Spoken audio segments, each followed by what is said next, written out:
Road to success is about making choices that align with our goals. It's about waking up each morning saying to yourself, I'm gonna take one more step. Bedu showed us how to do it. Welcome to Bantu Kata channel, a channel of inspiration and growth, a place of appreciating our ancestors and intentionally laying a positive foundation for the future generation.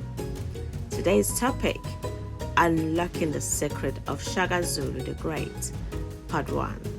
What is success? Success is something that everyone has in mind, but not sure how to achieve it.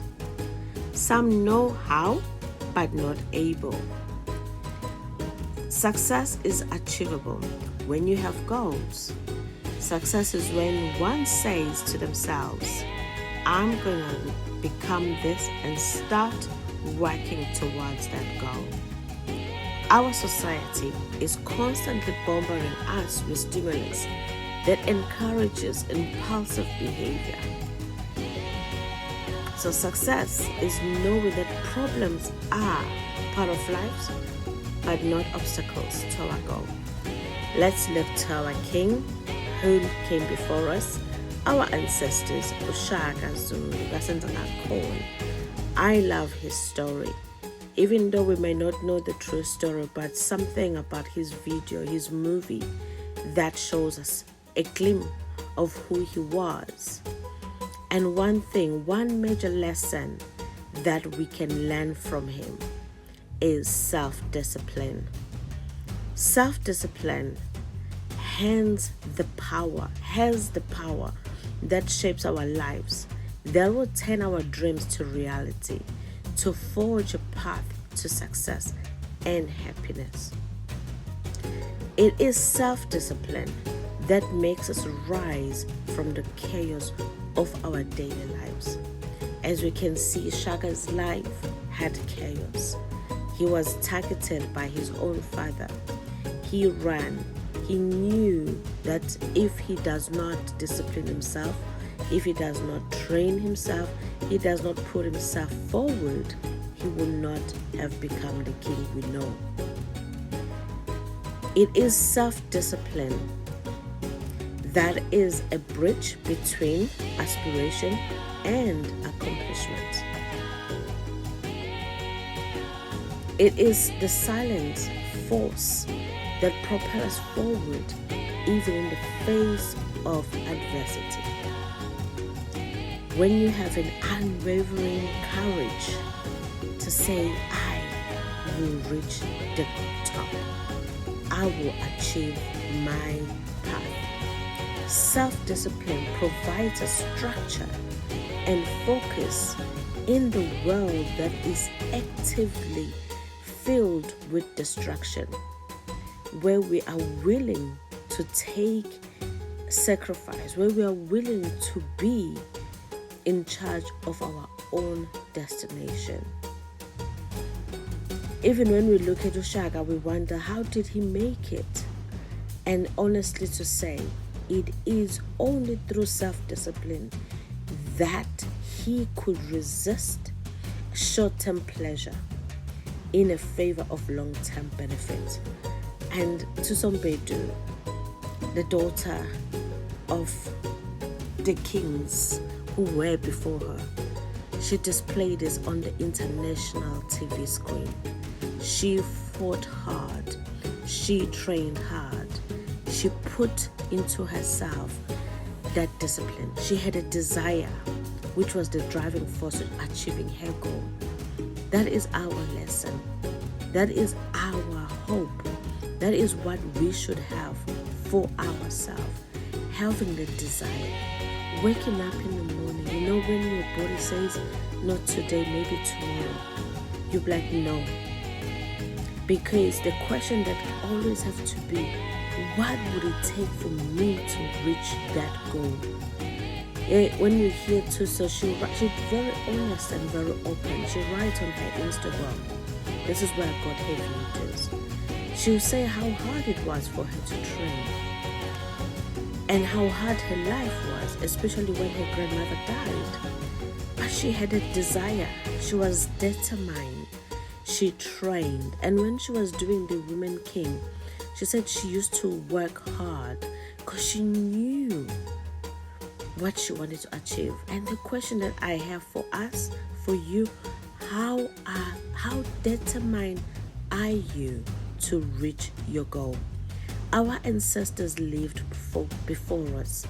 They've displayed that self-discipline will pave the way for your success. It has paved the way for Rutuso. She's an evidence. You can't say, well, it was Tamgo Shaka. It can't happen for us.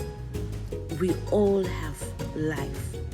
It is like a fourth season. We all live in the same time. And within this season, it changes. You cannot rearrange the season. You can't say, well, I don't have this season. You can't pick which season you prefer. Season come and go. But you have to change yourself. You have the power to change yourself. You have to learn to handle winters. You can't be only a summer baby and happy on summer and unable to handle the autumn because the leaves are falling. Certain friends have to fall. Certain traits, certain things in your life have to fall. That is autumn of your life. And sometimes hard times come. That is your winter. You need to learn how to handle it. Don't be that person that's, well, I'm too busy, or oh, it's too late, and put excuses. That will only put you in a disadvantage. That will only stop you from reaching your ultimate goal. Our ancestors did experience triumphs. They did experience challenges. They might not be the same as our challenges today, but they did. What can we do to achieve our goals? Write them down. Believe me, people say, well, I have it in my mind, I will never forget. Unfortunately, the mind plays tricks on you. When you don't write down what you want to achieve, you are born to forget it. And when you walk, don't think you're on your own. There's other people chasing dreams, chasing ideas. And some can reach it by pushing you on the ground. Some can reach it by pulling you to the side. Some can reach it by walking beside you and say, girl, let's go, we have to do this. But it's your choice. You have to learn to silence the noise around you. You need to learn to discipline yourself. You need to put yourself forward and put a positive mindset. Each morning, remember to prioritize yourself. Remember to think about who you are. Your brain, your mind is the biggest gift, a free gift that God gave it to us. You did not pay for this. And believe me, when you lose your mind, nobody can replace it back. So take care of your gift. Use it wisely. As we look back in our ancestors, siyazi, we love amadlozi. We always speak about amadlozi asekhaya. Learn what your forefathers left behind. Not just to Shaka, but look at your grandparents. Look at the great-grandparents. Stories, hidden stories. Use them as a tool to learn and provide yourself a structure that will take you forward to achieve your desires, your destination, your biggest dreams. We all have goals. Today, people speak of Shaka the Great. They speak of his spear. It was only because of self-discipline. Thank you for joining me. Please like my page and follow. I will try and post as much as possible.